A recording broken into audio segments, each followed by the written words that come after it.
जब सुने के होई भोजपुरी गाना बस बजे के चाही गाना।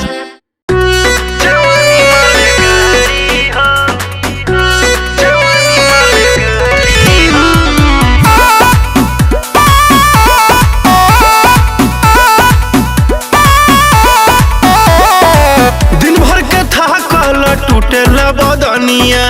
बानी नया अभी कनिया हो मन जाए राजा धर जानी पाजा पढ़ जाई ढेर परेशानिया हो दूर हट न गड़त दाढ़ी हो अरे हट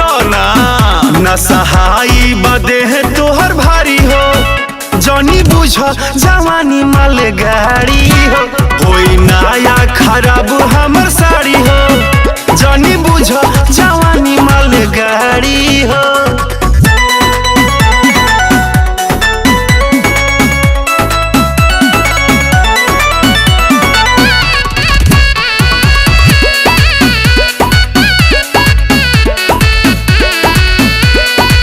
जबरी न ऐसे तू करो सैया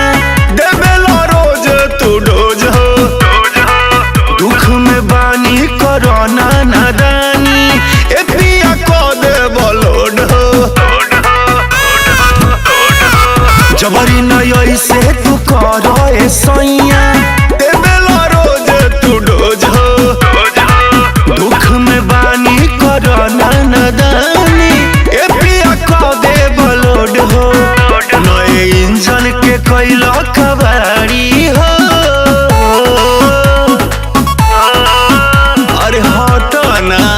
ना सहाई बदे है तोहर भारी हो जनी बुझ जवानी माल गाड़ी हो नया खराब हमर साड़ी हो जनी बुझ जवानी माल गाड़ी हो।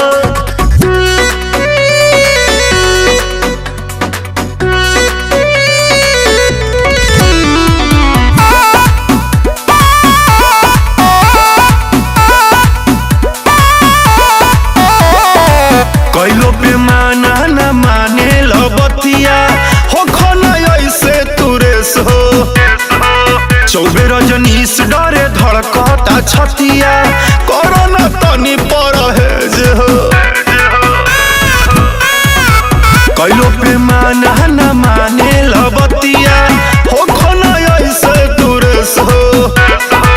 चौबे रजनीश डरे धड़कता छतिया कोरोना तनी परहेज हो छोटू धरे ले राकेश कबारी हो अरे होने हटी ना सहाई बदे है तोहर भारी हो जनी बुझ जवानी माल गाड़ी हो नया खराब हमर साड़ी हो जनी बुझ जवानी माल गाड़ी हो चढ़ के उतर न जा ना सहाई बदे है तोहर भारी हो जनी बुझ जवानी माल गाड़ी हो नया खराब हमर साड़ी हो जनी बुझ जवानी माल गाड़ी हो।